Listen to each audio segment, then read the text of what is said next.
The Golden State Warriors are one of the best teams in the league right now. They have the third best record in the league, and this is pretty impressive considering they've missed Draymond for about 30 games. But in the last 10 games, the Warriors are 2-8 and have been struggling a lot. I don't really think this is going to last and that they're going to skid or anything of that sort, but I feel like during the stretch, a lot of the weaknesses the Warriors have on their roster have been highly amplified and being taken advantage of by opposing teams. Though Draymond solves some of these issues, I feel like there are some flaws to this roster which may affect them in the playoffs and will be a massive issue going forward, so let's talk about it. They be like, yeah. Can you teach me how to dirty? You know why? Cause all the bitches love it. All I need is a beat that's super bumpin'. And for you to back it up and dump it. Leave a like on this video and subscribe if you haven't already. I drop regular NBA content, and with the NBA season going on, this should interest you. So do subscribe to the channel and make sure you stay till the end so you don't miss anything. The biggest issue for this Warriors team has been a lack of big men. Draymond solved this issue a decent amount, but he's going to be forced to play a lot more center minutes than he should. In the last 2 seasons, over 40% of his minutes have come at center, and the Warriors have been dominant in these minutes. But playing the center takes a massive toll on your body, especially when you play it in such extended stretches the way Draymond is playing this season at his size.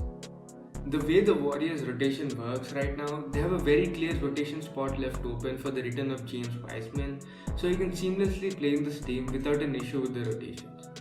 But the problem is, James Wiseman wasn't very good for them last year. He was struggling and made a lot of mistakes rookies make, and he cost the Warriors a lot, because they were really trying to win last season and he wasn't really ready to contribute to that yet. Offensively, he doesn't fit the system at all. He still can't make quick reads like the Warriors system requires you to make, and his jump shot is a work in progress to say the least. He worked well in the pick and roll last season, but the Warriors don't really like to run a pick and roll heavy offense which maximizes Wiseman, because the rest of the team doesn't get involved and Steve Kerr doesn't like that. Both Poole and Steph have been really good statistically as pick and roll players. And though Wiseman has ways to go as a pick and roll player, the Warriors should at least try this out and see how well it works out for them. Defensively too, he was far from a positive.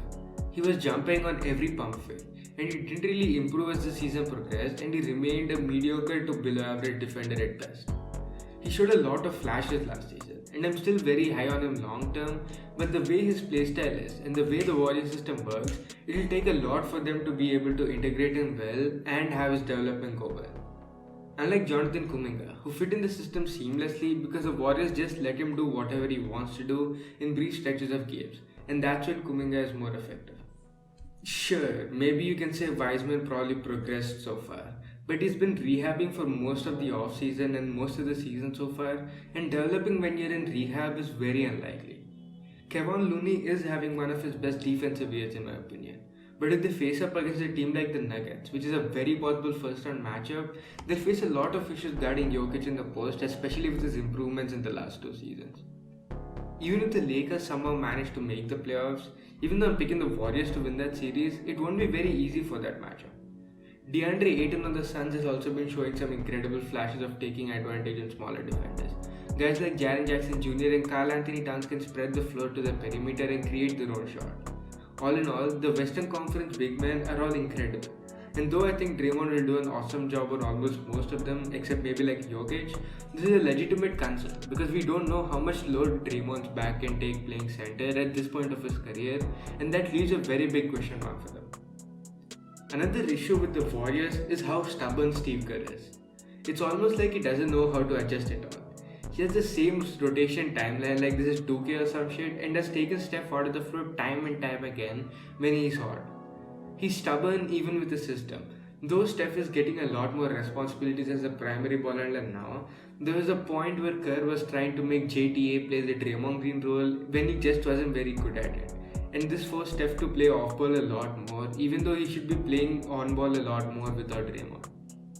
Steph this season has been very efficient in the isolation, but Kerr just won't give him that many isolation touches because he's obsessed with playing the same set system even though there are better options at times. He's been doing this throughout the Golden State Warriors tenure. He's been doing this throughout his tenure as head coach.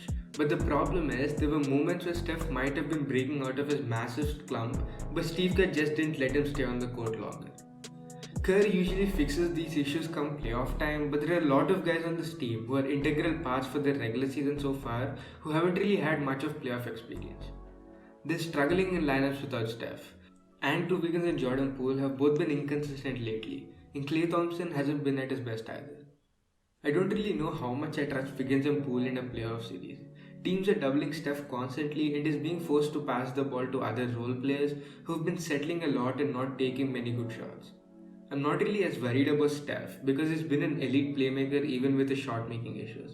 His shot hasn't been nearly as bad as it was in the start of the season or in the middle of the season, but his finishing is also coming back.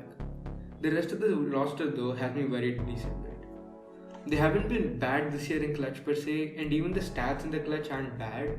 They've won a lot of games in the clutch this year, but I really don't like a lot of shots they get in the clutch.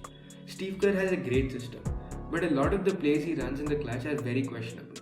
Their big man defense in the clutch isn't great. The 3-point looks they get and take aren't the best. Their rebounding is exploitable and they're having a lot of issues in the clutch season. I still think they're one of the 5 best teams in the league, but a lot of the issues which have come up in recent games are really concerning for me. I want to see how guys like Wiggins and Poole play in the playoffs.